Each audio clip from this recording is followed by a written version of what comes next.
The Mediterranean sun blazed mercilessly against the white stone terrace of the Monaco resort, each ray seeming to amplify the headache pulsing behind my eyes. I pressed my fingers to my temples, trying to focus on the financial reports scattered across the glass table before me, but the numbers blurred together like watercolors in rain. 3 days of back-to-back negotiation meetings had left me exhausted, my usual composure fraying at the edges. I reached for my water glass, the condensation cool against my palm, and took a long sip, hoping the hydration would clear my head. The ice clinked softly, a delicate sound almost lost beneath the distant murmur of waves against the shore and the low hum of conversation from other resort guests scattered across the terraces below. This annual business conference in Monaco was supposed to be straightforward: consolidate alliances, finalize shipping routes, maintain the territorial agreements that kept the East Coast running smoothly under our family's influence. Instead, I'd spent 72 hours navigating inflated egos and thinly veiled power plays, all while maintaining the facade of legitimate business dealings. My phone buzzed against the table, Enzo's name illuminating the screen with a curt message. Meeting with the Calabrese family moved to 4 p.m. Dress code formal. Don't be late. I suppressed a sigh. Enzo Moretti, at 34, was the most meticulous, demanding, and, if I was being honest, intimidating boss I'd ever worked for. As his personal secretary for the past 2 years, I'd learned to anticipate his needs before he voiced them, to read his moods in the subtle tightening of his jaw, or the dangerous softness that crept into his voice when someone tested his patience. Working for a man who controlled half the East Coast's underground operations required a particular kind of discretion, a willingness to see without truly seeing, to know without acknowledging what I knew. The heat was becoming unbearable. I could feel sweat beading at my hairline, trickling down the back of my neck beneath the severe bun I'd twisted my dark hair into that morning. My cream linen blouse clung uncomfortably to my shoulders, and I longed for the air-conditioned sanctuary of my hotel room. But Enzo had asked me to review these quarterly reports before the Calabrese meeting, and I'd learned quickly that his requests were actually commands wrapped in courteous language. I was so absorbed in deciphering a particularly convoluted shipping manifest that I didn't notice Marco's approach until his shadow fell across my papers, mercifully blocking the sun's assault. "Miss Russo," his deep voice rumbled with concern. "You're going to burn." I looked up to find Enzo's head of security standing beside my chair, his broad frame creating a welcome patch of shade. Marco was built like a fortress, 6'3" of solid muscle, his dark suit somehow immaculate despite the heat. In the 2 years I'd worked alongside him, I'd learned that beneath his intimidating exterior lay a surprisingly gentle nature, especially toward those he considered under his protection. "I'm fine, Marco," I assured him, though my shoulders were already beginning to feel tight with the warning signs of sunburn. "Just trying to finish these before the meeting." He frowned, producing a bottle of high SPF sunscreen from seemingly nowhere. "With respect, Miss Russo, you're already turning pink. The boss would have my head if you got sun poisoning on my watch." The mention of Enzo's potential displeasure made me pause. It was true that my boss had exacting standards about everything, including the well-being of his staff. Last month, when I'd come to work with a cold, he'd sent me home with a private doctor and enough medication to stock a pharmacy, all while lecturing me about the importance of maintaining one's health for optimal performance. The concern had been characteristically impersonal, focused entirely on efficiency rather than genuine care, but the gesture had touched me more than I cared to admit. "I suppose a little sunscreen wouldn't hurt," I conceded, reaching for the bottle. "Turn around," Marco instructed. "Your shoulders and back of your neck are the worst. You'll never reach it yourself." There was nothing inappropriate in his tone. Marco treated me with the same protective professionalism he extended to all of Enzo's trusted inner circle. Still, I hesitated for a moment before complying, setting down my pen and shifting in my chair to present my back to him. The sunscreen was blessedly cool against my heated skin, as Marco worked it across my shoulders with surprising gentleness, for hands that I'd seen break a man's arm without apparent effort. His touch was entirely clinical, efficient, as he spread the lotion across the exposed skin at the nape of my neck, where my bun left me vulnerable to the sun's assault. "There," he said after a moment, his voice carrying satisfaction. "That should protect you for the next few hours at least. You really should wear a hat though, Miss Russo. This Mediterranean sun is no joke." I turned back to face him, offering a grateful smile. "Thank you, Marco. I'll remember that tomorrow." "Is this work?" The voice cut through the air like a blade, cold, sharp, and absolutely lethal in its quiet intensity. I froze, every muscle in my body going rigid as recognition sent ice flooding through my veins despite the heat. Enzo stood in the terrace doorway, backlit by the interior shadows of the resort, his tall frame rigid with something I couldn't quite identify. At 34, he commanded attention without effort. Dark hair impeccably styled, his custom-tailored charcoal suit fitting his athletic build perfectly despite the heat, steel-gray eyes that missed nothing. But it was the set of his jaw, the dangerous stillness in his posture, that made my breath catch. Marco straightened immediately, his hand falling away from my shoulder as though burned.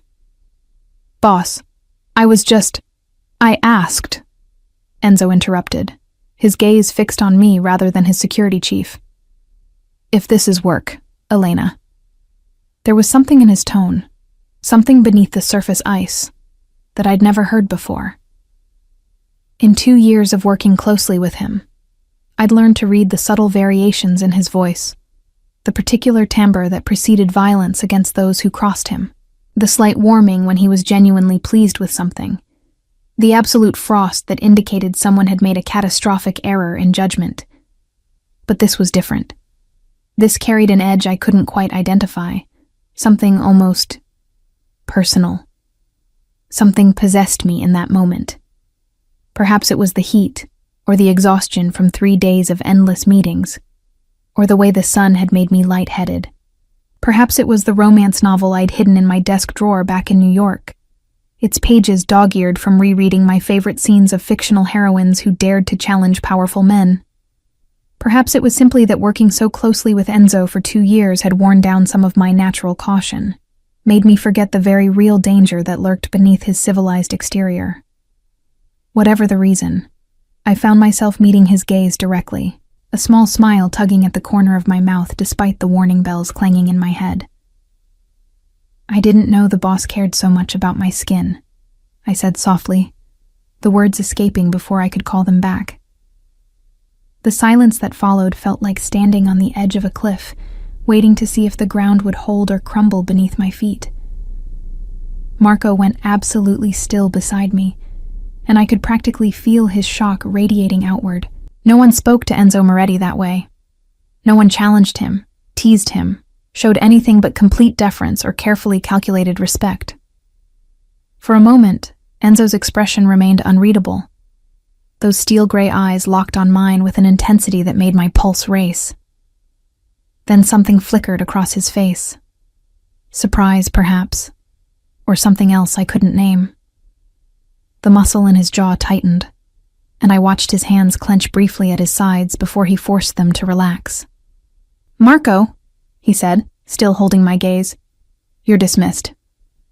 "Boss," Marco began, but Enzo cut him off with a slight shake of his head. "Now."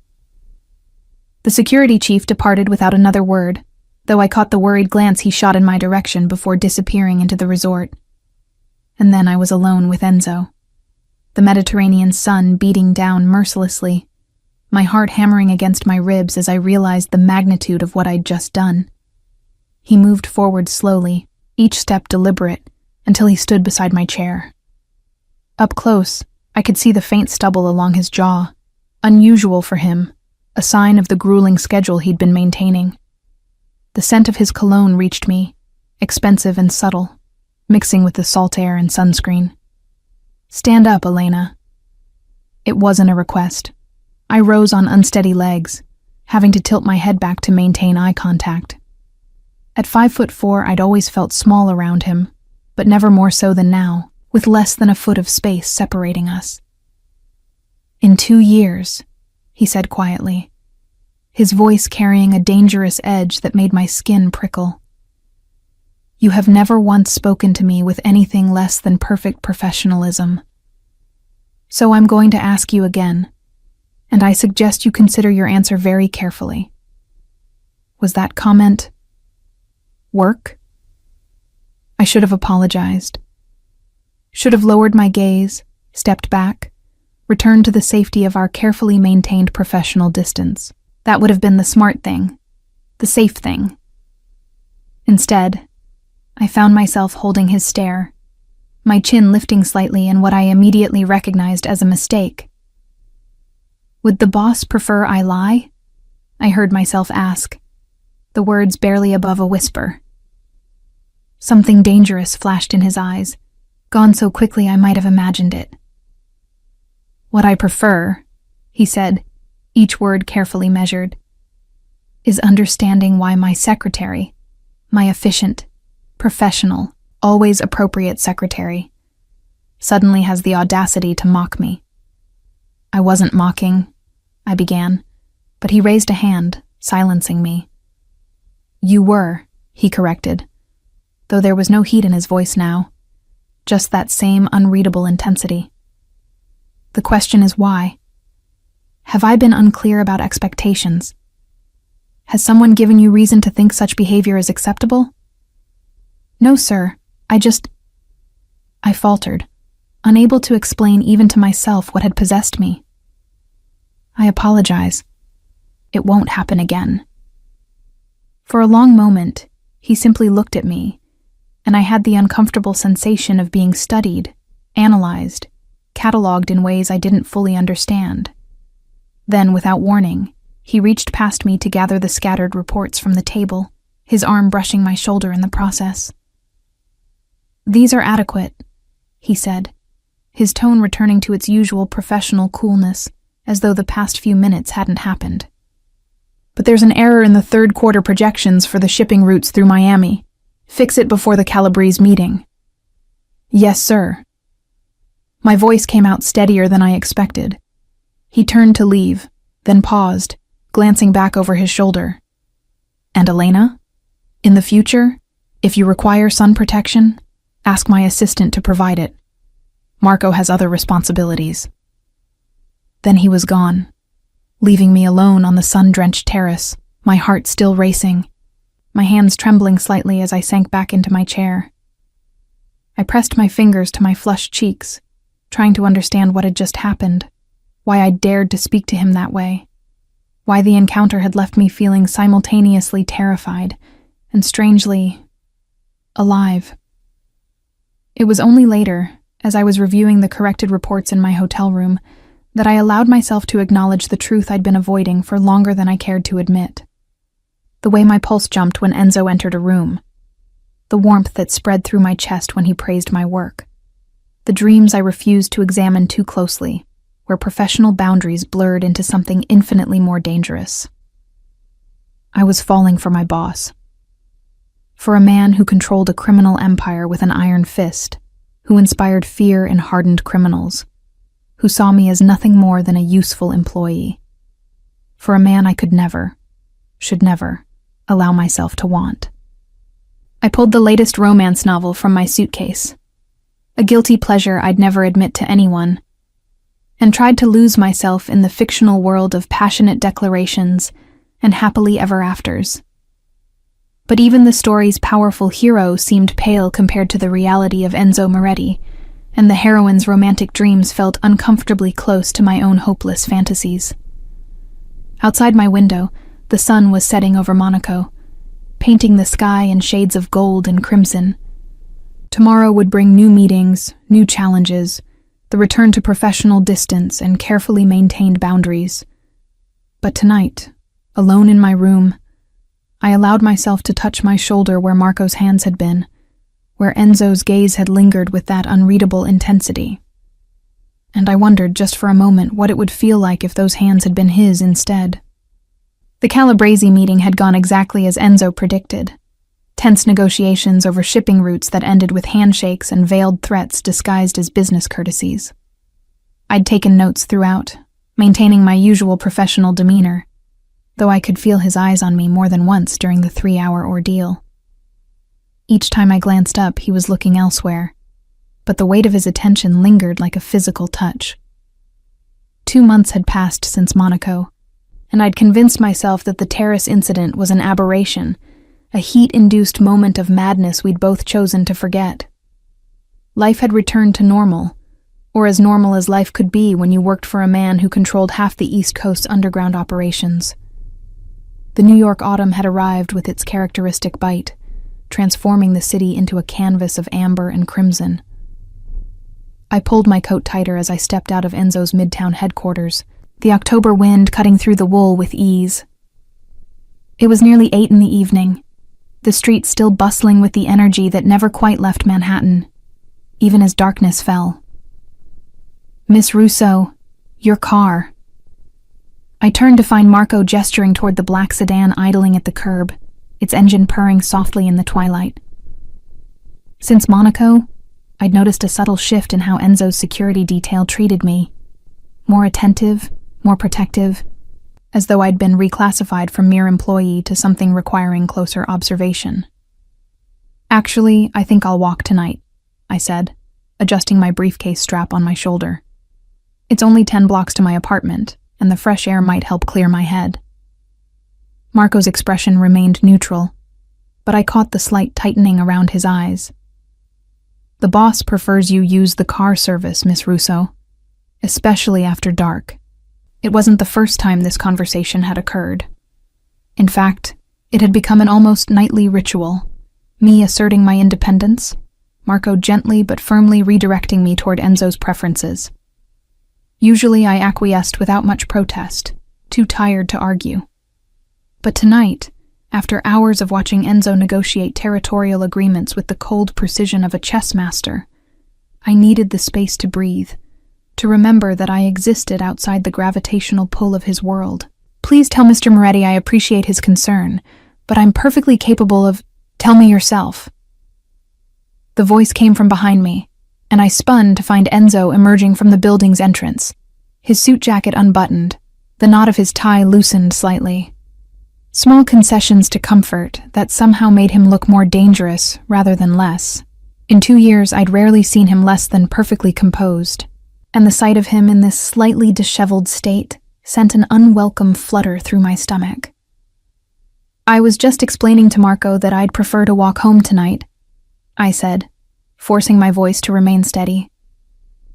"It's not far, and the weather is— It's 42 degrees and dropping," Enzo interrupted, moving to stand beside his security chief.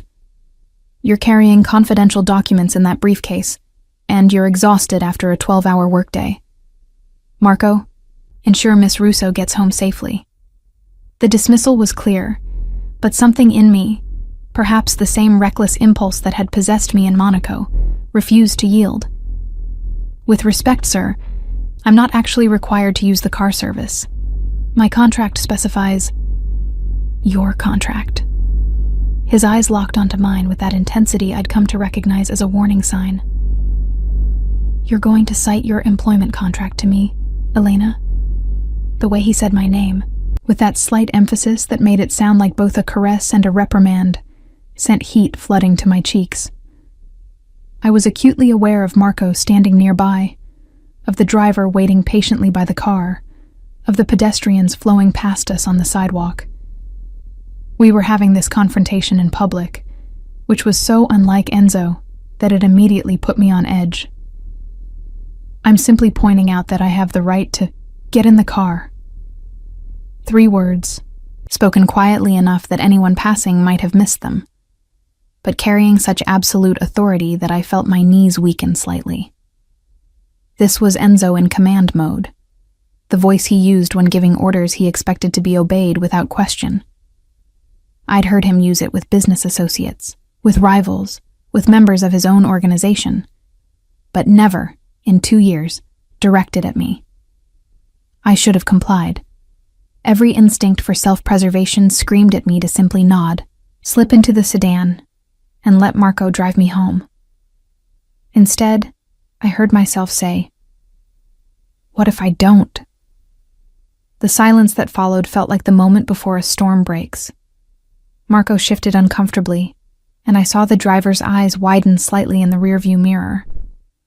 Enzo's expression remained perfectly controlled, but I watched his hands clench briefly at his sides before relaxing with visible effort. "Then I will personally ensure you arrive home safely," he said, his tone deceptively mild. "Marco, bring the car around to Miss Russo's building. We'll meet you there." Before I could process what was happening, Enzo had taken my briefcase from my shoulder with one hand and gripped my elbow with the other, steering me firmly down the sidewalk. His touch was impersonal, professional, but I could feel the warmth of his palm through my coat sleeve, could sense the barely leashed tension in the way his fingers pressed just slightly too firmly against my arm. "You're being ridiculous," I managed to say, trying to ignore how my pulse jumped at his proximity. "I don't need an escort for a 10-block walk." "Clearly you do," he replied, his long strides forcing me to quicken my pace to keep up. "Since you seem incapable of making sensible decisions about your own safety." We walked in charged silence for half a block before I found my voice again. "I've been walking these streets for 3 years without incident. I'm perfectly capable of—" "You're perfectly capable of many things, Elena." He didn't look at me as he spoke, his gaze fixed straight ahead, his jaw tight. "But understanding the reality of your position isn't one of them." The words stung more than they should have. "My position? You mean as your secretary?" "I mean," he said, his voice dropping lower, "as someone who works closely with me, as someone who has access to sensitive information, as someone whose safety is therefore a legitimate concern." There was something in his tone that made me look up at him more closely. In the glow of the streetlights, I could see the tension etched in the lines of his face, the way his free hand had formed a fist in his coat pocket. He was genuinely worried, I realized with a start. Not annoyed at my defiance, not asserting dominance for its own sake, but actually concerned about something happening to me during a simple walk home. The realization softened something in my chest, made my voice gentler when I spoke again. "I'm sorry. I didn't mean to worry you." He glanced down at me then, surprise flickering across his features before his expression shuddered again. "I'm not worried. I'm ensuring operational security." But the slight flush along his cheekbones, barely visible in the dim light, suggested otherwise. We'd made it 6 blocks in silence when a voice called out from behind us. "Excuse me, miss. I think you dropped this." I turned to find a young man in his 20s, jogging toward us, holding what looked like a scarf. He was handsome in a boyish way, with an easy smile and kind eyes, dressed in the casual style of a graduate student or young professional. Completely harmless. "Oh, that's not—" I began, but the man had already reached us, holding out the scarf with a sheepish grin. "My mistake. Could have sworn I saw it fall from your bag." His gaze lingered on me a moment longer than strictly necessary, his smile widening. "Though I'm not entirely sorry for the error. Would you happen to know if there's a good coffee shop around here? I'm new to the neighborhood." It was harmless flirting, the kind I encountered occasionally and always politely deflected. I opened my mouth to offer directions to the nearest Starbucks when I felt Enzo move. It was subtle. A shift in his posture, a slight angling of his body to place himself more directly between me and the stranger.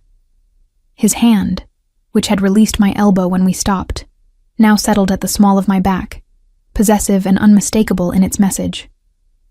"The lady is occupied," Enzo said, his voice carrying the kind of quiet menace that made the young man's smile falter. "I suggest you find your coffee elsewhere." The stranger's eyes widened as he finally seemed to register who he was talking to. Whether he recognized Enzo specifically or simply sensed the danger radiating from him, I couldn't tell, but he took a hasty step backward. "Right. Sorry. My mistake." He disappeared into the crowd with admirable speed. I turned to look at Enzo, whose hand still rested against my back, warm even through my coat. That was unnecessary. He was just being friendly. He was being interested. Enzo's jaw tightened. There's a difference. And if he was? I'm perfectly capable of declining a conversation without your intervention. Clearly. His tone was dry, and when his eyes met mine, I saw something flickering in their depths that made my breath catch. Hence why you were smiling at him. I was being polite, I protested, though my cheeks heated at the accusation. It's called basic courtesy, not flirtation. Then you should recalibrate your understanding of how your courtesy is perceived. He resumed walking, his hand dropping from my back in a way that felt like both relief and loss. Men see what they want to see, Elena. Your friendliness can be easily misinterpreted as invitation.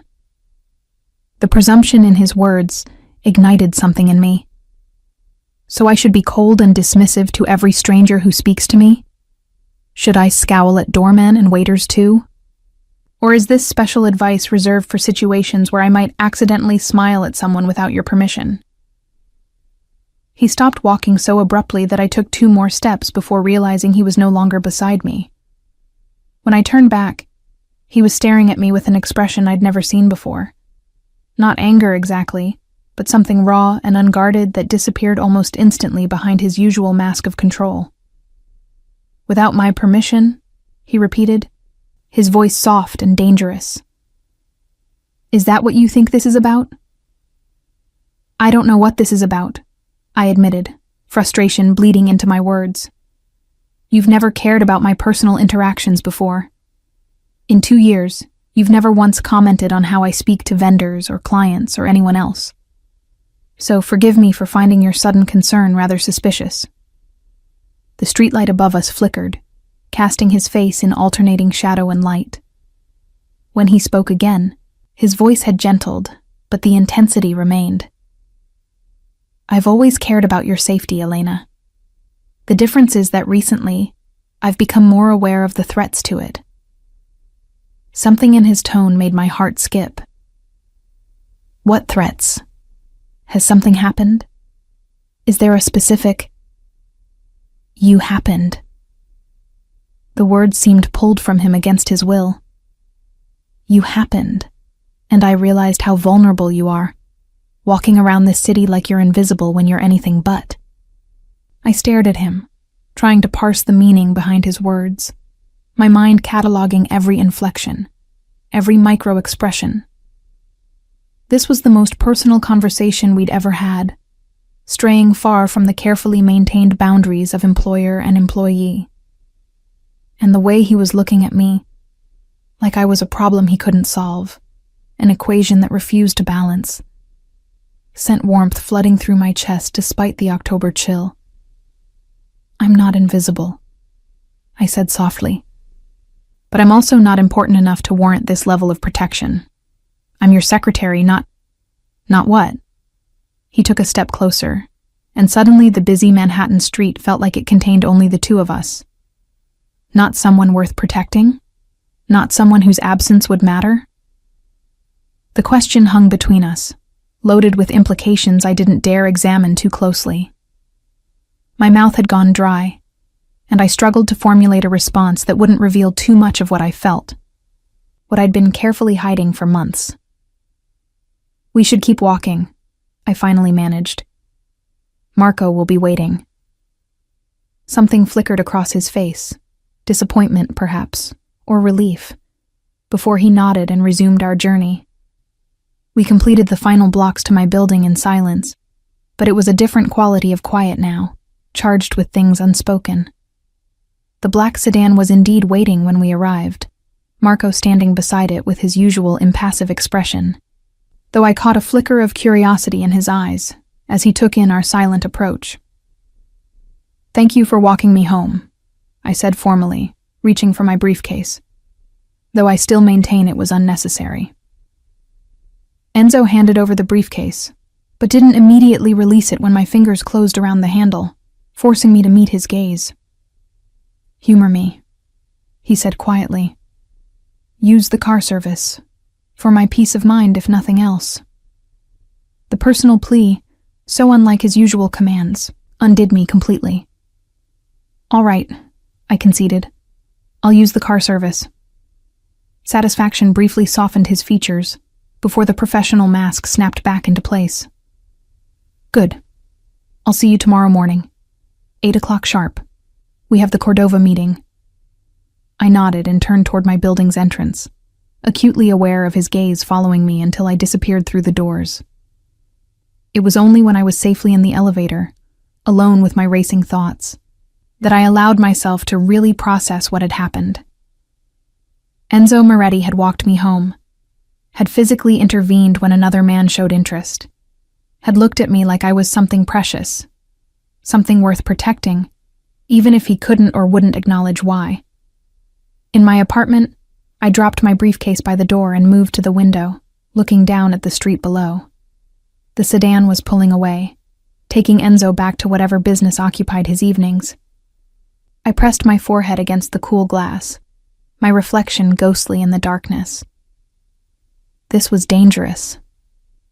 Not the physical danger of working for a crime boss, but something far more threatening to my carefully maintained equilibrium. I was falling deeper into feelings I couldn't afford, for a man who saw me as a responsibility rather than a possibility. I pulled my current romance novel from my nightstand. A story about a bodyguard and the woman he protected, their professional relationship evolving into passion.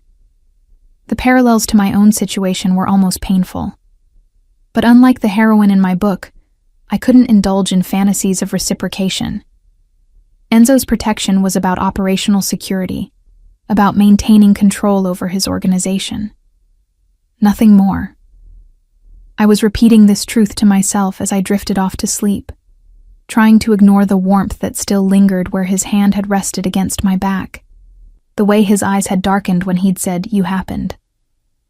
Trying to ignore the dangerous hope blooming in my chest, despite every rational reason to crush it before it could fully flower. 4 months after the walk home, winter had seized New York with icy determination. I stood in Enzo's private office on the 42nd floor, watching snow drift past the floor-to-ceiling windows as he conducted a phone conversation in rapid Italian. His back was to me, one hand thrust in his pocket, the other holding his phone with barely controlled tension evident in the rigid line of his shoulders. The past months had been a masterclass in restraint. After the incident with the young man on the street, Enzo had become increasingly present, not overtly, never in ways I could directly challenge, but in 1,000 small gestures that accumulated into an unmistakable pattern. The car service was now mandatory, with Marco or another security detail ensuring I arrived safely each morning and evening. The lunch meetings I once attended alone now always included Enzo's presence, his sharp gaze tracking every interaction I had with vendors, clients, or business associates. Just last week, he'd dismissed a waiter at an upscale restaurant for what he deemed excessive familiarity when the young man had complimented my dress while taking our order. I should have been angry, should have protested this gradual encroachment on my independence. Instead, I found myself hyper-aware of him in ways that made concentration increasingly difficult.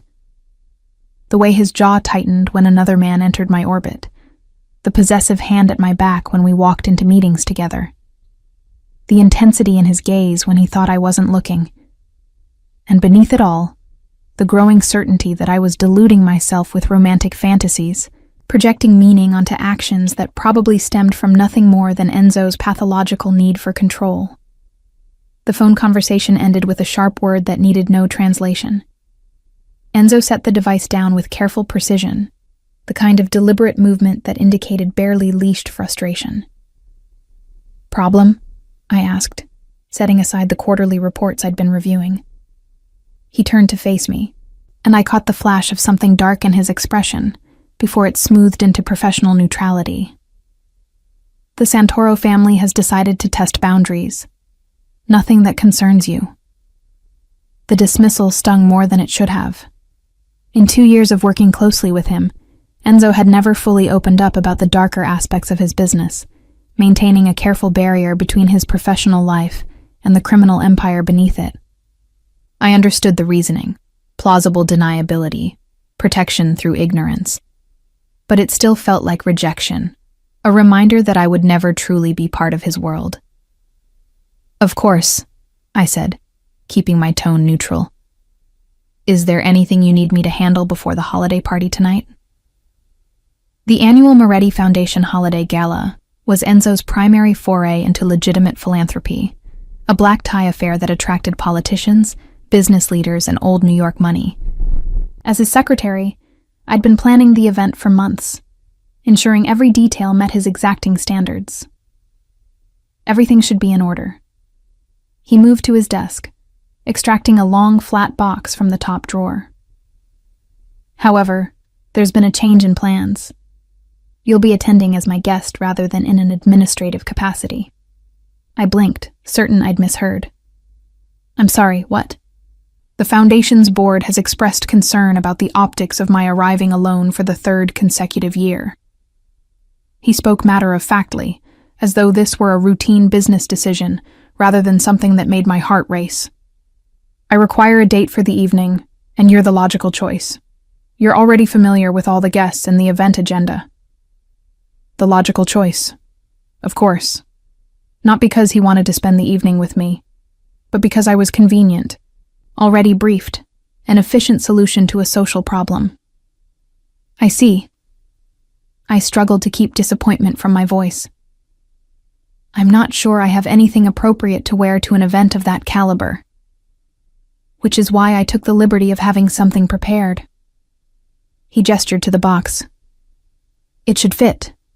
My assistant confirmed your size from your employment records." Heat flooded my cheeks at the thought of him reviewing such personal details, of caring enough about my appearance at his side to arrange appropriate attire. I approached the desk slowly, lifting the lid to reveal a gown in midnight blue silk, its elegant lines and subtle beading speaking to both restraint and luxury. It was breathtaking. "This is too much," I protested, even as my fingers itched to touch the fabric. "I can't accept." "It's a work requirement, not a gift."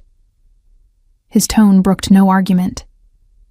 "You represent the Moretti organization tonight. I expect you to look the part." The dismissal of any personal element should have been reassuring, should have reinforced the professional nature of this arrangement. Instead, it felt like another door closing, another reminder that whatever I imagined I saw in his actions, I was reading romance into practicality. "When should I be ready?" I asked, closing the box carefully. "The car will collect you at 6. We need to arrive early to greet the major donors." He paused, and when he spoke again, his voice had softened almost imperceptibly. "Elena, thank you for agreeing to this." The use of my first name, the hint of genuine gratitude, sent warmth cascading through my chest despite my better judgment. "Of course, it's part of my job."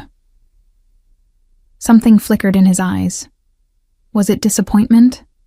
Before his expression cleared. "Indeed. You're dismissed for the afternoon. Take time to prepare."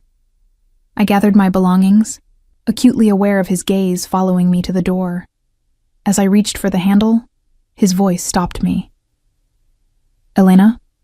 I turned back to find him watching me with an intensity that made breathing difficult. "Yes?" "The dress. Blue suits you." It was such a small comment, so seemingly innocuous, yet delivered with an undertone that made my skin flush with awareness. Before I could formulate a response, he'd already turned back to his desk, effectively dismissing me. The subway ride home passed in a daze, my mind replaying his words, searching for hidden meaning in tone and inflection the way I'd become expert at doing. This was dangerous territory, reading intention into professional courtesy, letting hope override reason. In my apartment, I opened the box again, running my fingers over the silk. The dress was perfect, chosen with an understanding of my style that suggested more attention than I'd realized Enzo paid to such details. I tried it on, and it fit like it had been made specifically for me, the midnight blue, bringing out the olive undertones in my skin. The cut flattering in ways that made me feel beautiful, rather than simply appropriate. I thought about the romance novel currently on my nightstand, a story about a woman who'd served as companion to a wealthy recluse, their professional arrangement slowly transforming into something deeper. It was fantasy, I reminded myself firmly. Real life didn't work that way. Real life was pragmatic men who chose dates for efficiency and bought dresses to maintain corporate image. But as I stood before my mirror, watching the silk catch the light, I allowed myself to imagine, just for a moment, what it might be like if tonight was real. If Enzo had asked me as a woman he wanted to spend time with, rather than a convenient employee. If the possessiveness I'd noticed over the past month stemmed from desire rather than control, dangerous fantasies for a woman who should know better. The car arrived precisely at 6, Marco emerging to hold the door with his usual professional courtesy, though I caught the slight widening of his eyes when he saw me in the gown. The drive to the Plaza Hotel where the gala was being held seemed both too long and too short, my nerves ratcheting higher with each passing block. Enzo was waiting in the lobby when I arrived, and the sight of him in formal evening wear momentarily robbed me of coherent thought. I'd seen him in expensive suits daily for 2 years, but there was something about the classic lines of a tuxedo that emphasized the breadth of his shoulders, the lean strength evident even through civilized clothing. His dark hair was perfectly styled, his steel gray eyes tracking my approach with an intensity that made my steps falter. Elena. My name on his lips sounded different tonight, weighted with something I couldn't identify. You look.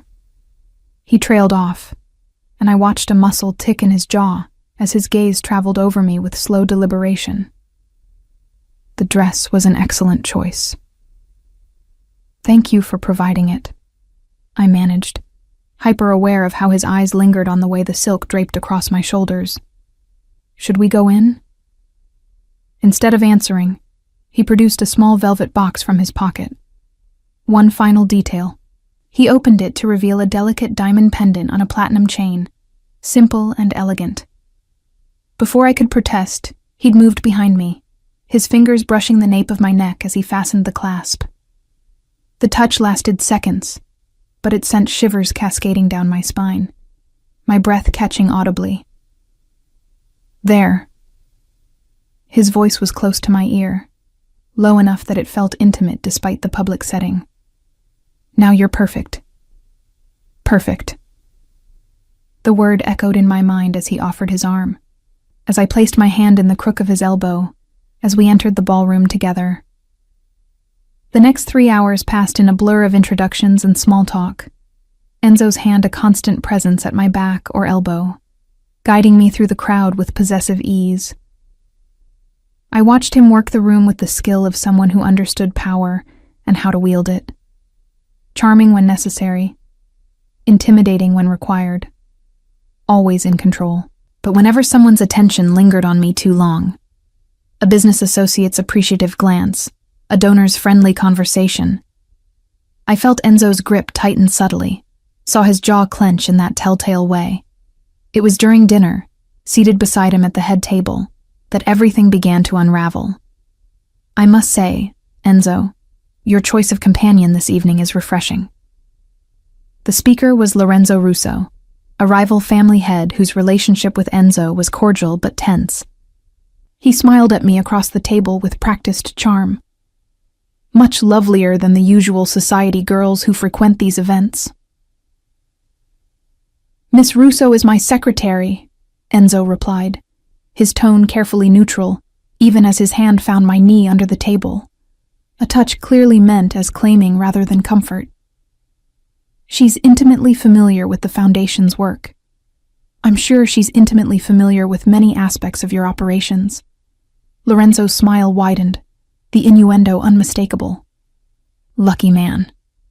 The implication hung in the air, and I felt Enzo go absolutely still beside me, his hand tightening on my knee with barely restrained force. When he spoke, his voice carried the kind of quiet menace I'd heard him use with those who'd made catastrophic errors in judgment. I'd choose your next words very carefully, Lorenzo. The temperature at the table seemed to drop several degrees. Lorenzo's smile faltered as he seemed to register his mistake, his gaze darting between Enzo and me with dawning realization. My apologies, he said quickly. I meant no disrespect to Miss Russo, simply admiring Enzo's excellent taste in all things. The moment passed, conversation resuming around us, but Enzo's hand remained on my knee, his touch burning through the silk of my dress.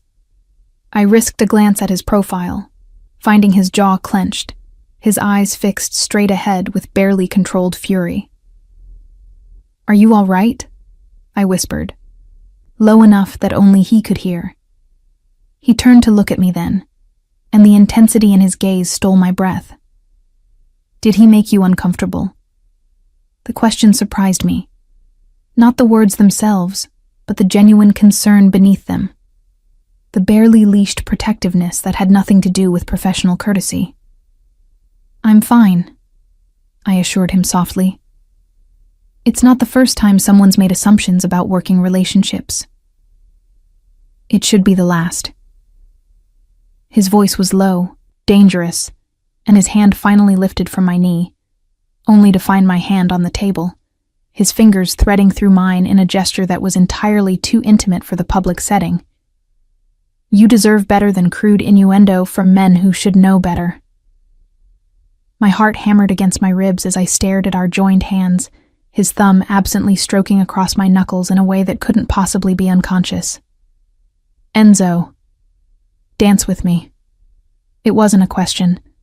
He was already rising, drawing me with him toward the dance floor where other couples swayed to the string quartet. My mind screamed warnings.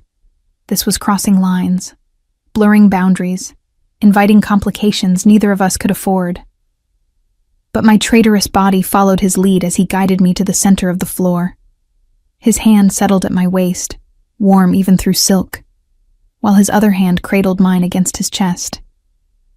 We began to move, and I was struck by how naturally we fit together, how his taller frame seemed designed to shelter mine, how right it felt to be held this way. I need to tell you something, he said after a moment, his voice rough. About why I brought you tonight. My pulse jumped. You said it was for the board, for appearances. I lied. The admission hung between us, weighted with implications that terrified and thrilled me in equal measure. Or rather, I told myself that was the reason. But the truth is, I wanted you here. Not as my secretary. Not as a convenient solution to a social problem. As my date. The world seemed to tilt beneath my feet. I don't understand. Neither do I. A humorless laugh escaped him. For 6 months I've been trying to rationalize this, telling myself my concern was professional, that the way other men look at you only bothers me because you're part of my organization, that wanting you close was about security rather than... He trailed off, his grip on my waist tightening. I've run a criminal empire since I was 23, Elena. I've negotiated with the most dangerous men in 5 countries. And somehow, you've become the thing I can't control, can't categorize, can't seem to function rationally around. My breath caught, hope and fear warring in my chest. What are you saying? I'm saying that when I saw Marco touching you in Monaco, I wanted to break every bone in his hand, even knowing he meant nothing by it.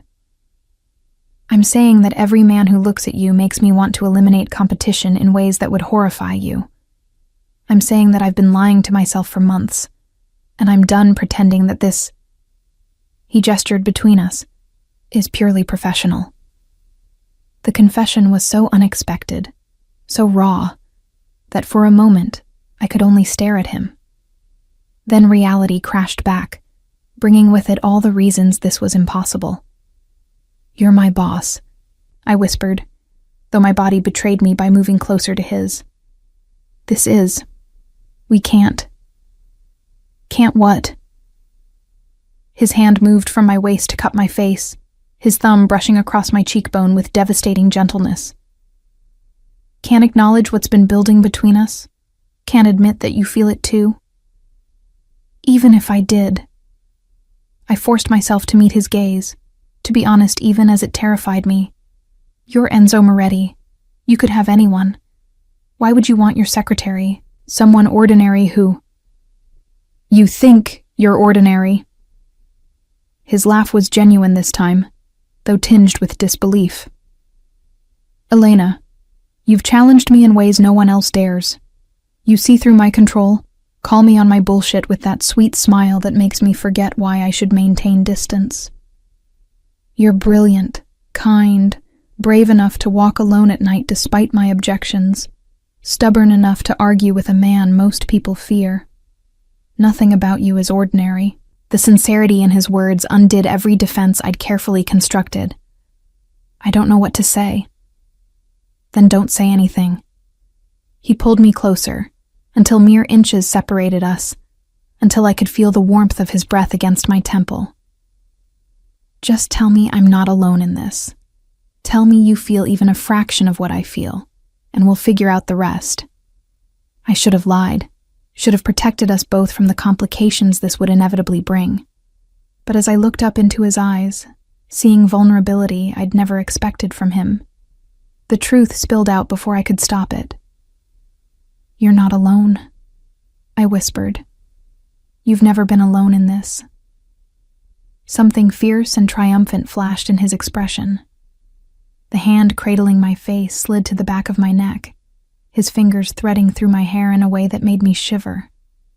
He was going to kiss me, here, in front of half of New York's elite, with no regard for discretion or consequences. And God help me, I wanted him to. But before his lips could meet mine, his phone vibrated insistently in his pocket. He froze, a muscle ticking in his jaw as he clearly debated ignoring it. Then, with visible reluctance, he released me, stepping back to check the message. Whatever he read drained the warmth from his expression, replacing it with cold fury. I have to go. There's been an incident that requires my immediate attention. The abrupt shift from intimate confession to professional crisis left me reeling. What kind of incident? The kind that reminds me why involvement with me is dangerous. His voice had gone flat, carefully controlled. Marco will take you home. We'll discuss this later. Enzo. Not now, Elena.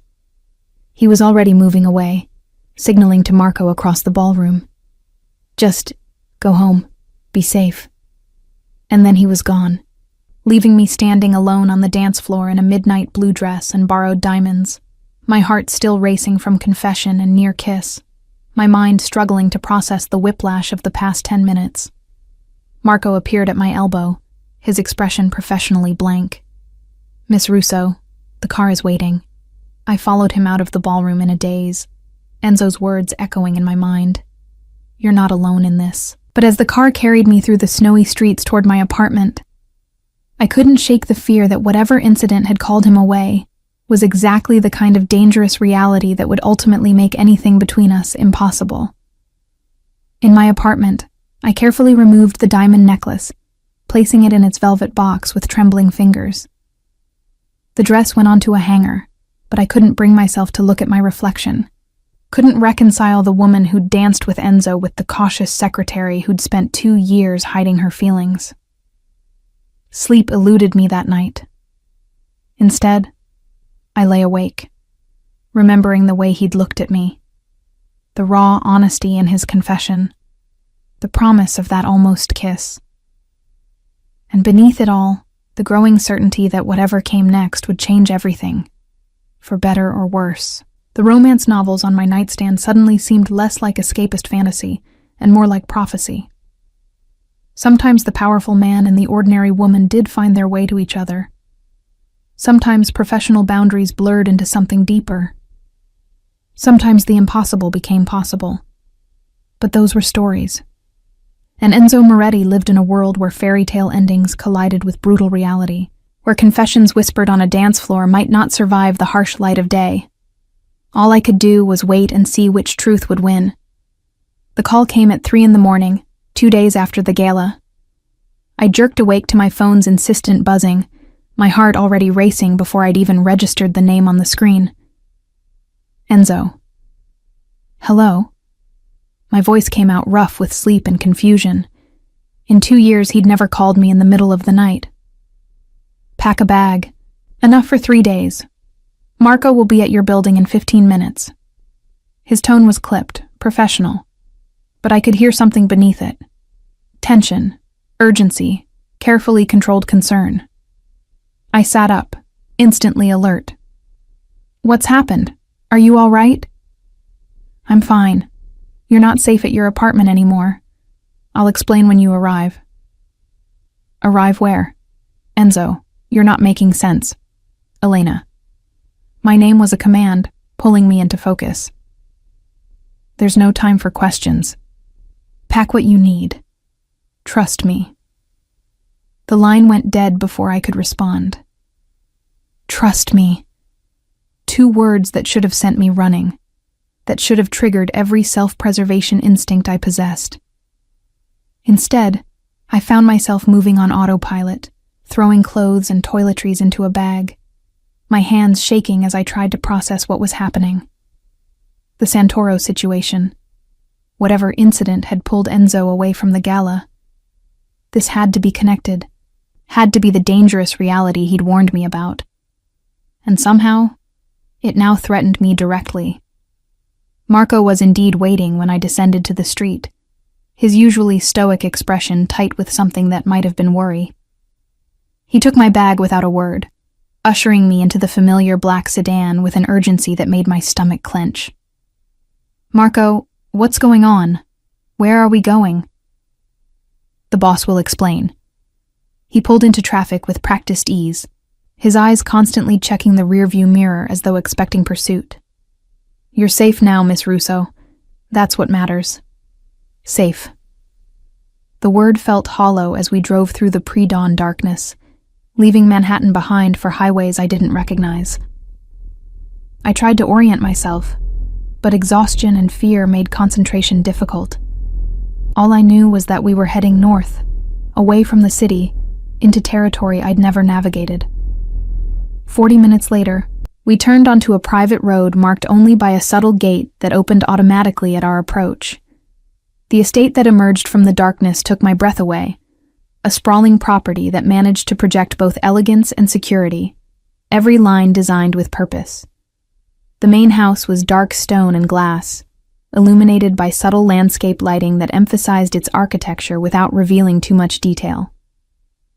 Marco pulled up to the entrance, and my door opened before I could reach for the handle. Enzo stood there, dressed in dark slacks and a partially unbuttoned dress shirt, his hair slightly disheveled as though he'd been running his hands through it. The relief that crossed his face when he saw me was quickly masked. But I'd seen it.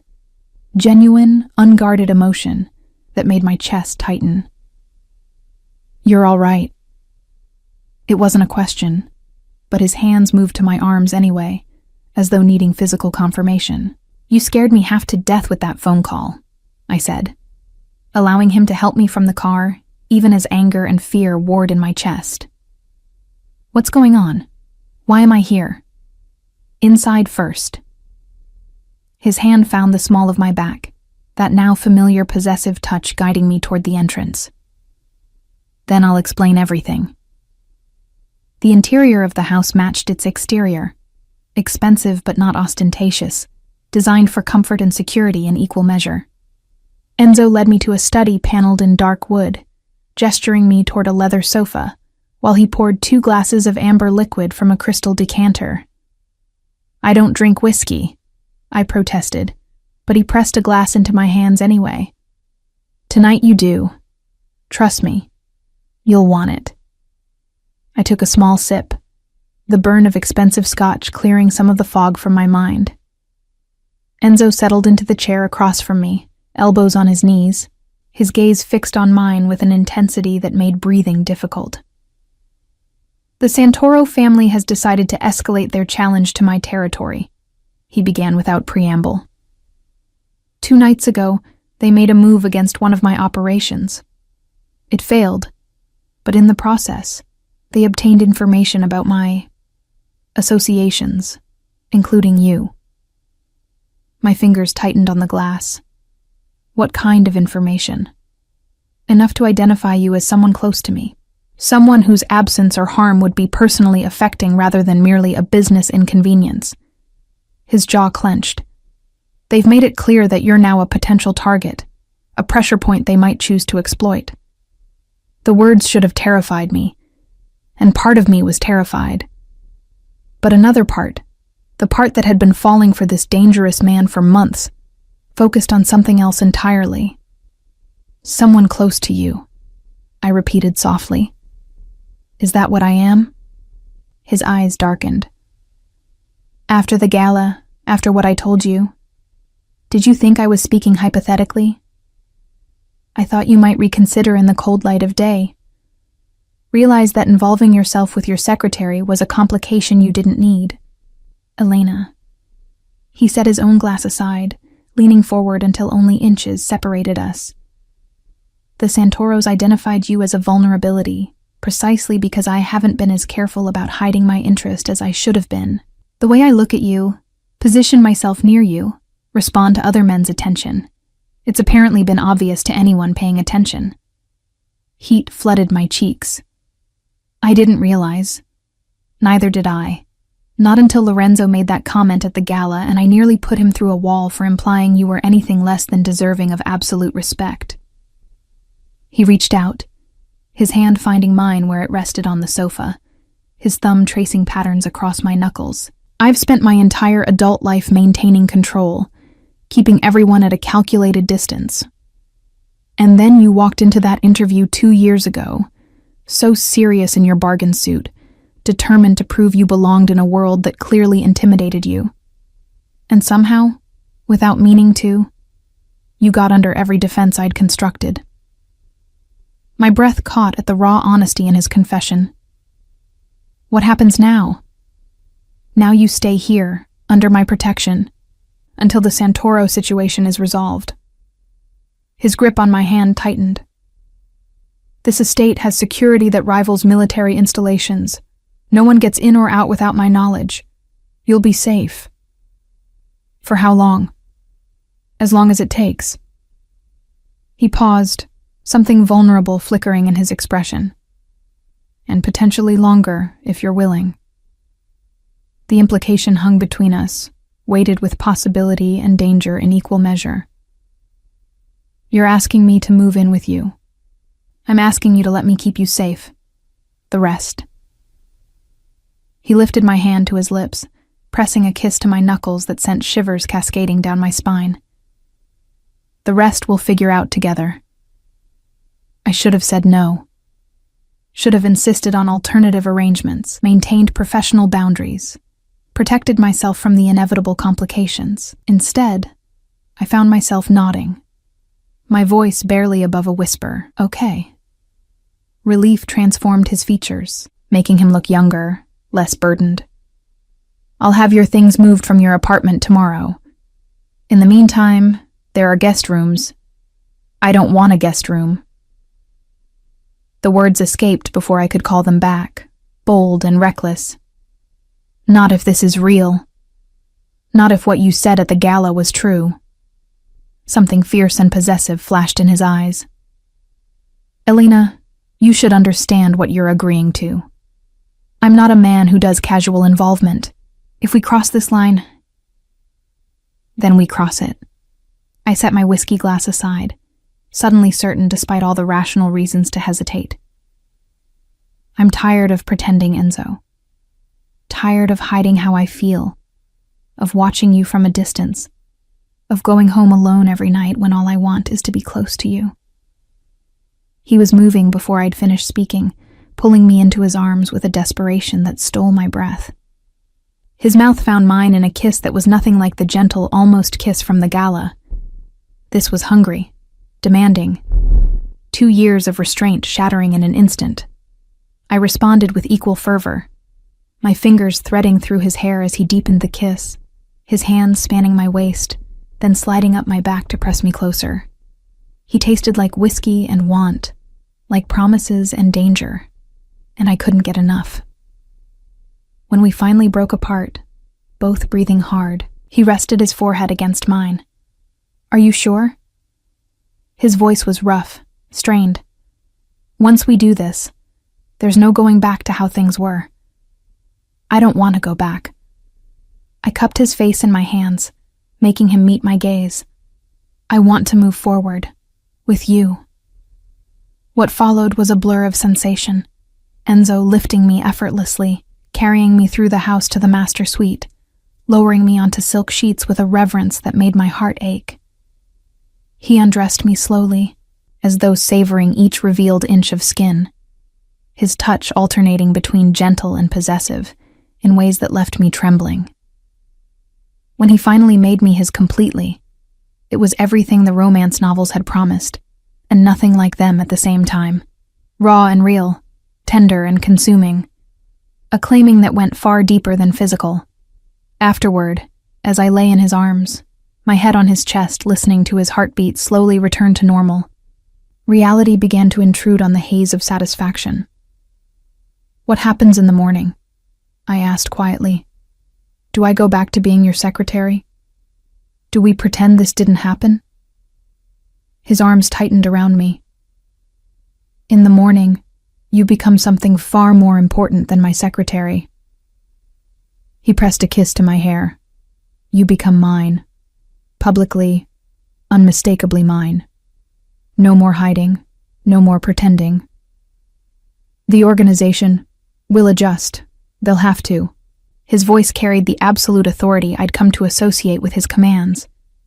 "Anyone who has a problem with it will learn to keep their objections to themselves." I should have been worried about the complications this would create. Instead, I felt only relief. The weight of months of secret longing finally lifted. "I need to tell you something," I said, tracing patterns on his chest with my fingertips. "About why I accepted this so easily. Why I'm not more frightened by everything you've told me tonight. Tell me." "I've been half in love with you since Monaco. Maybe longer." The confession spilled out, easier now that we'd crossed so many other lines. "Every time you got possessive, every time you positioned yourself between me and other men, every small gesture of protection, I knew I should be annoyed, should assert my independence. But instead, I'd go home and replay it in my mind, adding it to the collection of moments that made me hope you might feel something too." His hand found my chin, tilting my face up to meet his gaze. "Half in love?" "All the way in love," I corrected, my cheeks heating. I just didn't want to admit it fully, even to myself. "Good." His smile was fierce, possessive. "Because I'm not letting you go, Elena. Not now, not ever. Whatever comes next, the Santoros, the organization, all of it, we face together. It should have felt like too much, too fast. But somehow, lying in his arms in this fortress of a home, I felt safer than I'd ever been. Protected not just by security systems and guards, but by the fierce determination in his voice when he spoke of keeping me close. The danger was real. The Santoros. The complications of loving a man like Enzo. The fundamental impossibility of our situation. But so was this. The way he held me like I was precious. The vulnerability he showed that I suspected few others ever witnessed. In the morning, there would be logistics to manage, security protocols to establish, a new reality to navigate. But for now, in the pre-dawn darkness of Enzo Moretti's bedroom, I allowed myself to simply be. To be wanted, protected, loved by a man who controlled an empire, but had somehow lost control when it came to me. "Sleep," he murmured against my hair. "Tomorrow starts our new normal." And I did, safe in his arms, my last conscious thought a silent prayer that whatever challenges tomorrow brought, we'd be strong enough to face them together. Morning arrived with golden sunlight streaming through floor-to-ceiling windows I didn't recognize, momentarily disorienting me before memory flooded back. Enzo's confession, the threat from the Santoros, the night we'd spent crossing every line that had separated us for 2 years. I turned to find him already awake, propped on one elbow, watching me with an intensity that made my breath catch. His dark hair was tousled, his jaw shadowed with morning stubble, and the way his gaze traveled over my face held a possessiveness that was unmistakable. "Good morning," I managed, suddenly aware of how vulnerable I felt in the daylight, without the cover of darkness or the urgency of the moment to shield me from the magnitude of what we'd done. "Good morning." His hand came up to cup my cheek, his thumb brushing across my lower lip with devastating gentleness. "Any regrets?" "No." The answer came without hesitation, surprising us both with its certainty. "You?" "Only that I wasted 2 years maintaining distance when I could have had this." He leaned in to kiss me, soft and lingering, before pulling back with visible reluctance. "But we need to talk about practicalities. Your position, the organization, how we move forward." Reality crashed back, bringing with it all the complications I'd ignored in the heat of the moment. "I can't be your secretary anymore. Not if we're—" "No, you can't." He sat up, the sheets pooling at his waist in a way that made concentration difficult. "Which is why I'm promoting you. The Moretti Foundation needs a new director. Someone who understands my vision, who can manage both the legitimate operations and navigate the complexities of our actual business model." I blinked, trying to process the offer. "You want me to run the foundation?" "You've been essentially running it for the past year anyway, managing the gala, coordinating with board members, overseeing grant distributions." His expression was serious, professional, despite our state of undress. "The only difference is that now it will be official, with appropriate compensation and authority to match the responsibility. People will talk. They'll assume I got the position because of this." I gestured between us. "Let them assume what they want." His voice hardened, taking on the edge I recognized from business negotiations. "You're more than qualified. Anyone who questions your credentials will answer to me." The fierce protectiveness in his tone sent warmth flooding through my chest. "And the Santoro situation? How long do I need to stay here?" Something flickered in his expression. Hesitation, calculation, the weighing of truths.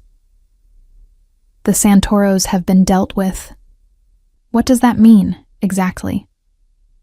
"It means," he said carefully, "that as of last night, they're no longer in a position to threaten anyone under my protection. The details aren't something you need to concern yourself with." Translation. Whatever he'd done had been violent enough that he wanted to shield me from it. Part of me appreciated the consideration. Part of me recognized that this was the reality of loving a man like Enzo. There would always be shadows I couldn't fully see into, actions taken to protect me that I might prefer not to know about. So I could go back to my apartment if I wanted to. His jaw tightened. "You could, but I'd prefer you didn't." "Why?" "Because having you here, under my roof, where I can ensure your safety personally, it's the only way I can focus on anything else." His hand found mine, threading our fingers together. "Because waking up with you in my arms is something I'm not willing to give up now that I've experienced it. Because this," he gestured around the master suite, "feels right in a way nothing else in my life has for a very long time." The raw honesty in his confession undid every reservation I'd been holding on to. "I don't want to go back to my apartment either," I admitted softly. "But Enzo, we've known each other professionally for 2 years. We've been, whatever we are now, for less than 24 hours. Moving in together seems inevitable," he finished. "Elena, I've negotiated with some of the most dangerous people in 5 countries. I've built an empire through careful calculation and strategic planning. And in all of that, I've learned to recognize when something is worth fighting for, worth risking everything for. You are worth it." How was I supposed to resist that? How was any woman supposed to hear those words from a man like Enzo Moretti and not surrender completely? "Okay," I whispered. "I'll stay." Satisfaction and something deeper, relief, perhaps, or triumph, transformed his features. He pulled me into his arms, and what followed made us both forget about practicalities and complications for a blissful interval. It was only later, as we finally emerged from the master suite, that the true scope of what I'd agreed to began to reveal itself. The house was enormous, far larger than I'd realized in the pre-dawn darkness. Staff moved through the halls with practiced efficiency.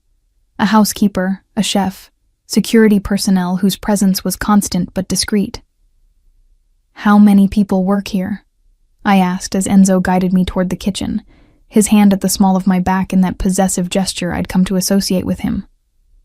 "Enough to maintain the property and security."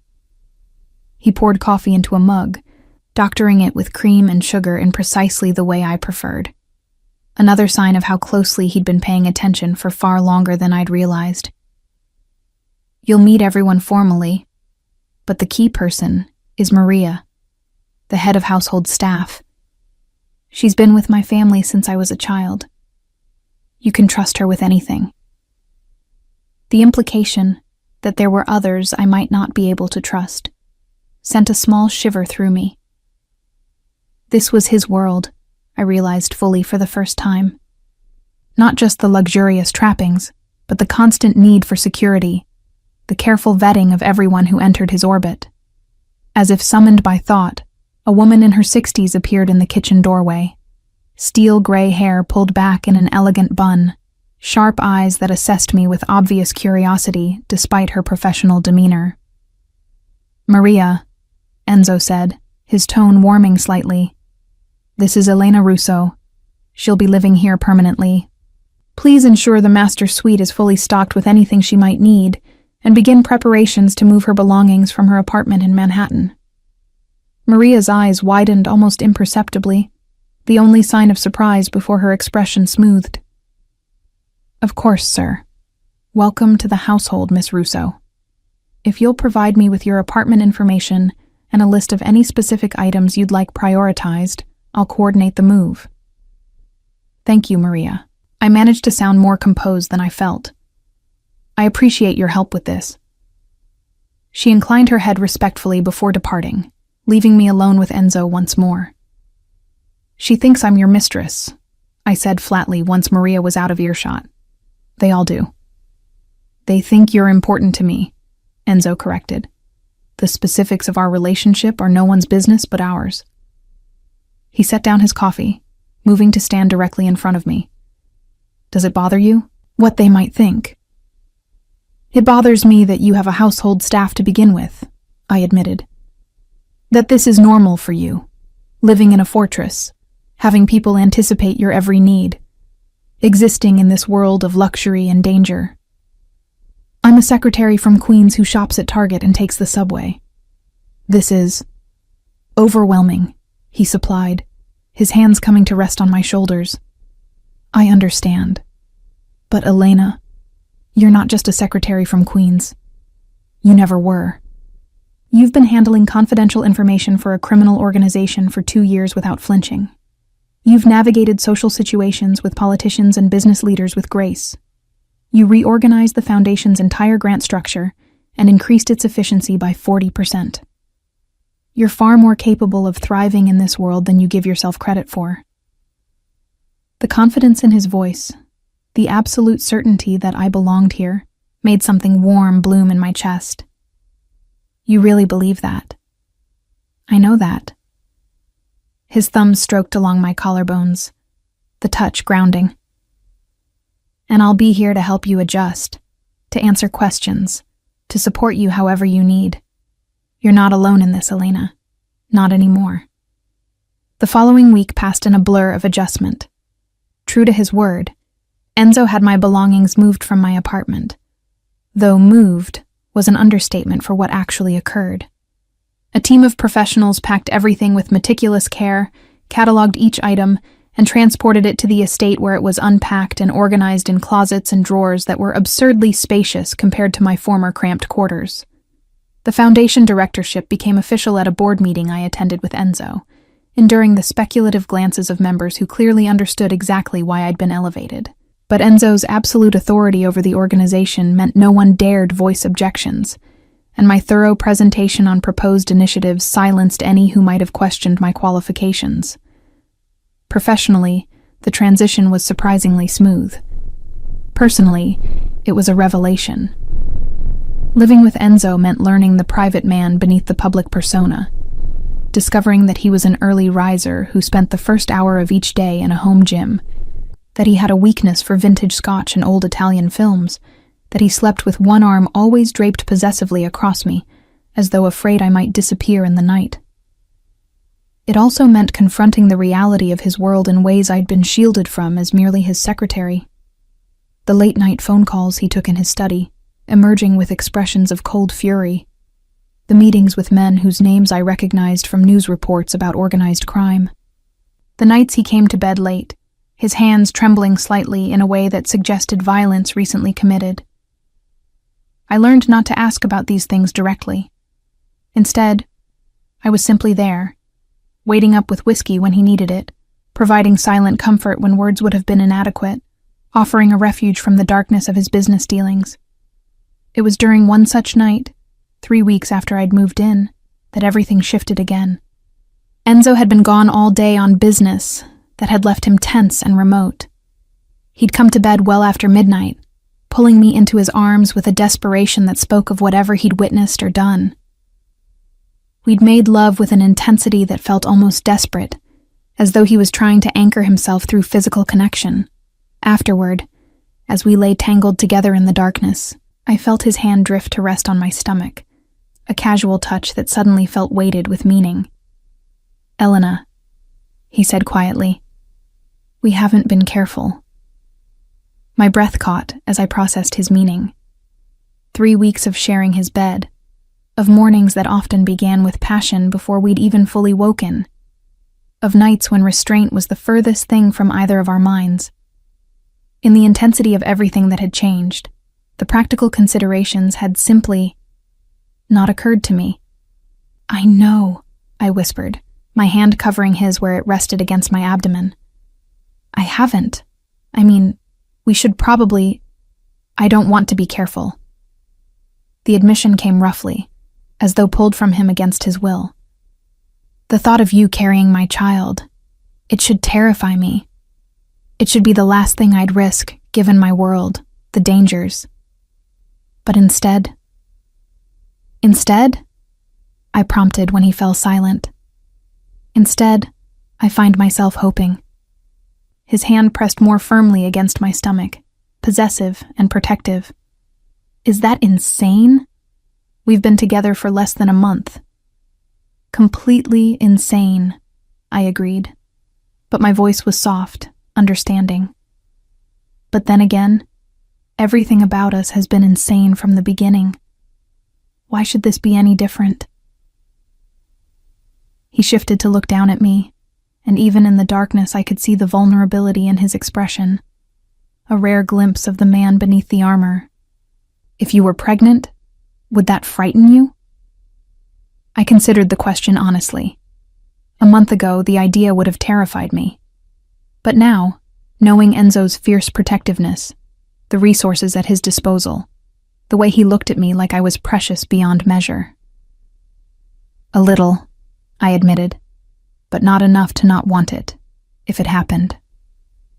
Something fierce and possessive flashed in his eyes. "Then let it happen. Let me give you this, Elena. Let me give us a family." The proposal, if it could be called that, should have sent me running.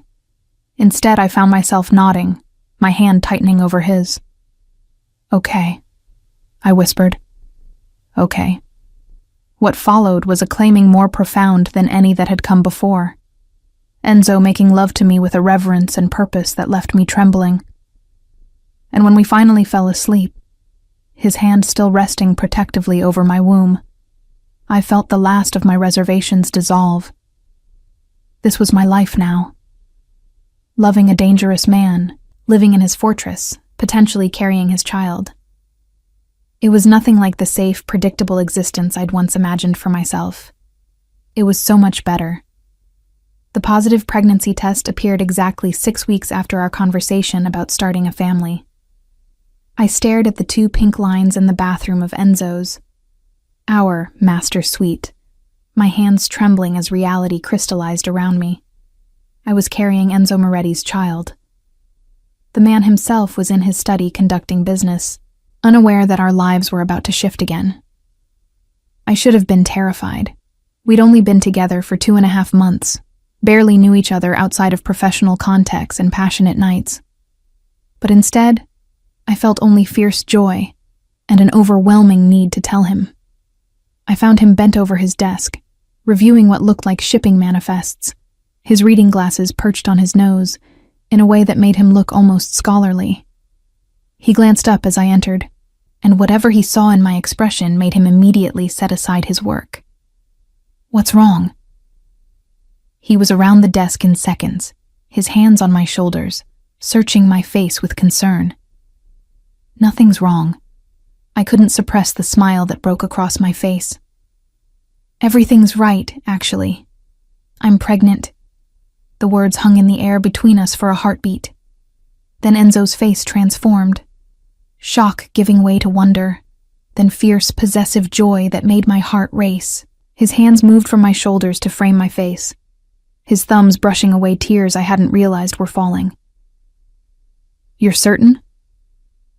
I nodded, unable to speak past the lump in my throat. "Elena." My name was a prayer, a promise, a claim. He pulled me into his arms with such careful reverence, as though I'd become something infinitely fragile.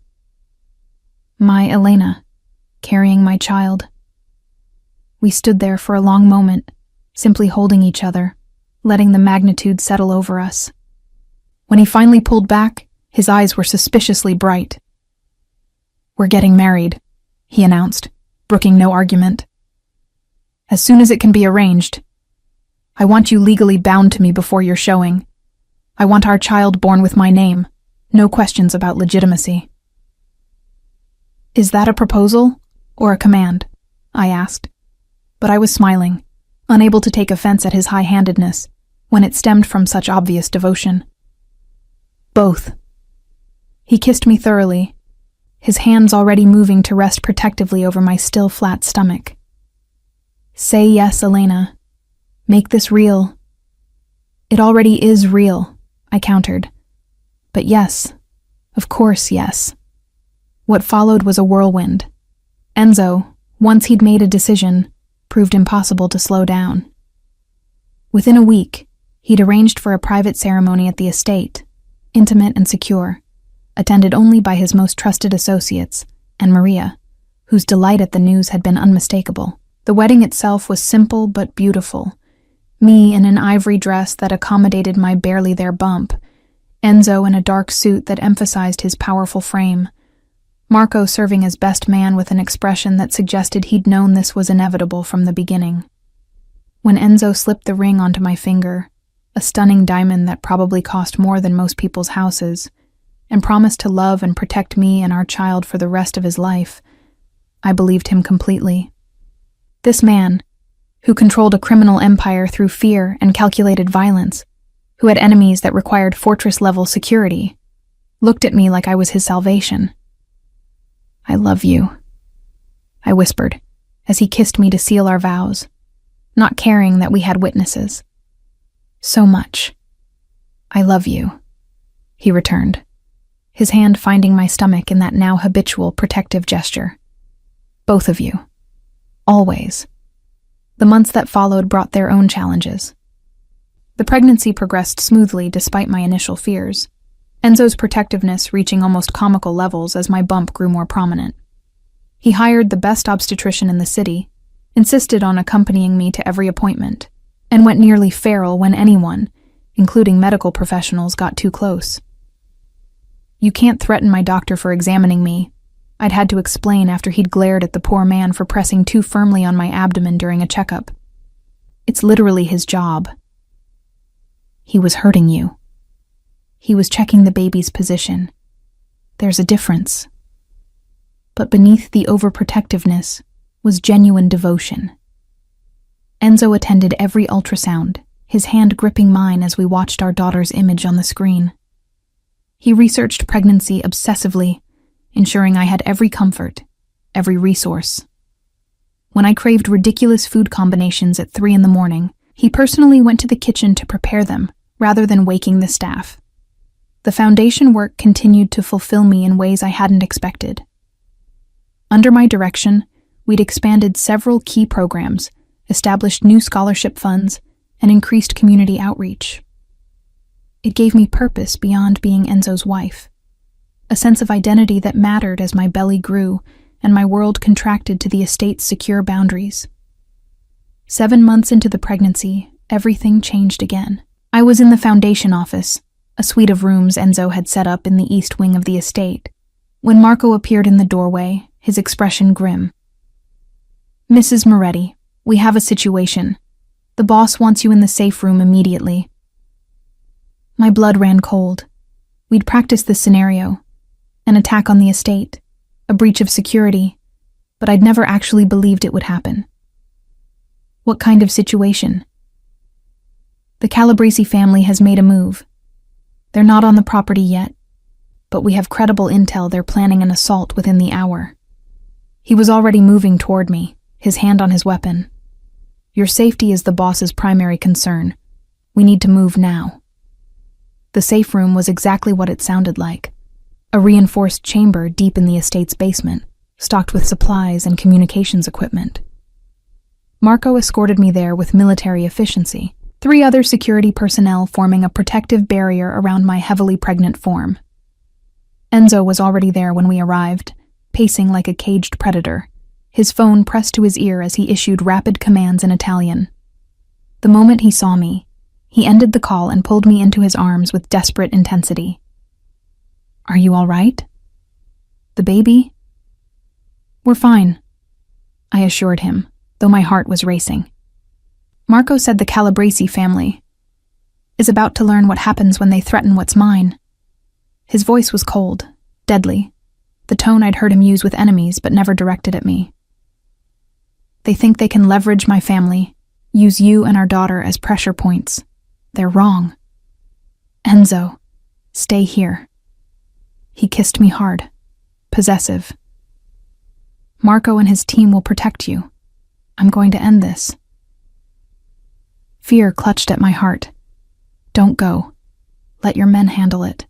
You don't need to." "They came after my wife. My pregnant wife." His hands moved to cradle my face, his eyes burning with barely controlled fury. "There is no delegating this, Elena. This is personal." I understood then what I'd always known intellectually, but was now confronting viscerally. Enzo's world was one where violence was currency, where perceived weakness invited attack, where protecting family meant eliminating threats permanently. "Come back to me," I whispered, my hands clutching his shirt. "Come back to us. Always." He kissed me once more, lingering, then turned to Marco. "No one gets past you.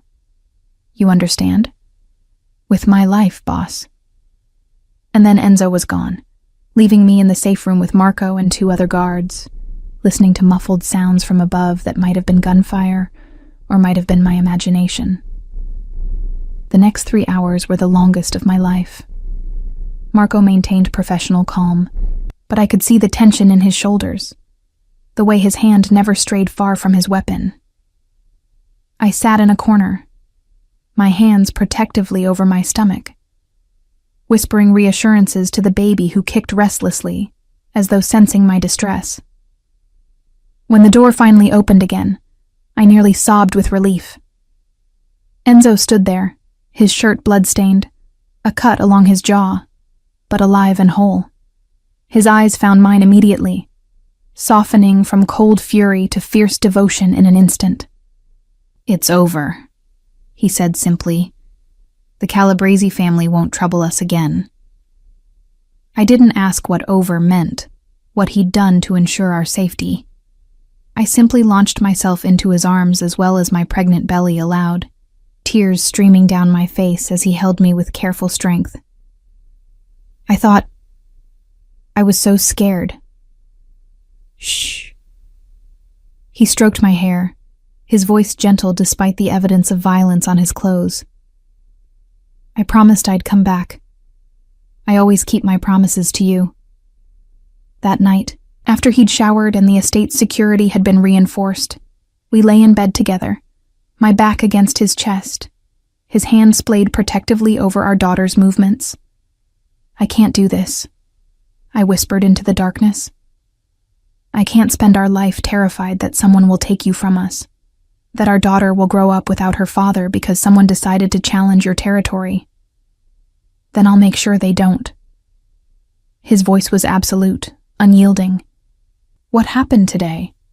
It was a message, Elena. A demonstration of what awaits anyone who threatens my family.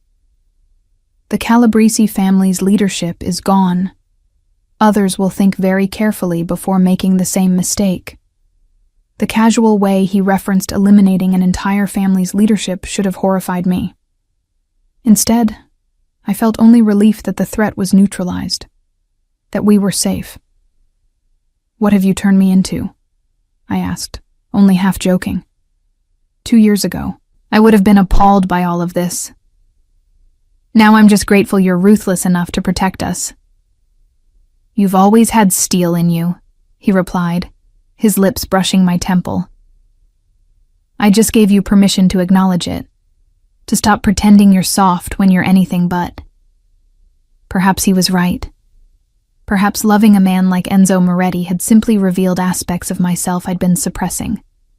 The willingness to embrace moral complexity, to prioritize family over abstract principles, to find strength in fierce devotion rather than conventional virtue. Our daughter was born 6 weeks later, arriving 3 weeks early, but perfectly healthy.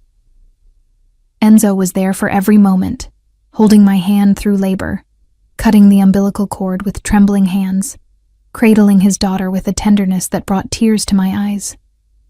We named her Sophia, after his mother, and watching him with her, this dangerous man reduced to awed whispers by a 7-pound baby, I knew we'd made the right choice. The christening occurred 2 months later, an intimate gathering at the estate. Marco served as godfather, his usual stoicism cracking into genuine emotion as he held Sophia during the ceremony. Maria presided over the celebration with the pride of someone who'd watched Enzo grow from boy to man, and was now witnessing the next generation.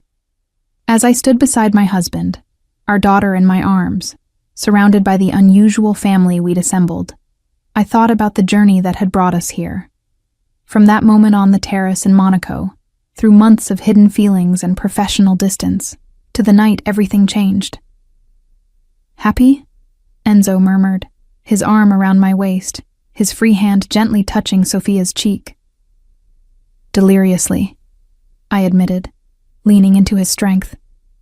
Though if you'd told me 2 years ago that I'd end up married to my boss, living in a fortress, and madly in love despite everything, you wouldn't have believed it, he finished. Neither would I. But Elena... He turned me to face him, his gray eyes holding mine with that intensity I'd never quite grown accustomed to. You're the best thing that ever happened to me. You and Sophia, my family, my world. I kissed him, soft and lingering. Our daughter cradled safe between us. This life wasn't what I'd planned. It was complicated and dangerous, built on foundations that would horrify conventional society. But it was ours, and I wouldn't change a single moment of it. Years later, when Sophia was old enough to ask how Mommy and Daddy met, I'd tell her a carefully edited version, leaving out the Monaco incident, the dangerous possessiveness, the criminal empire.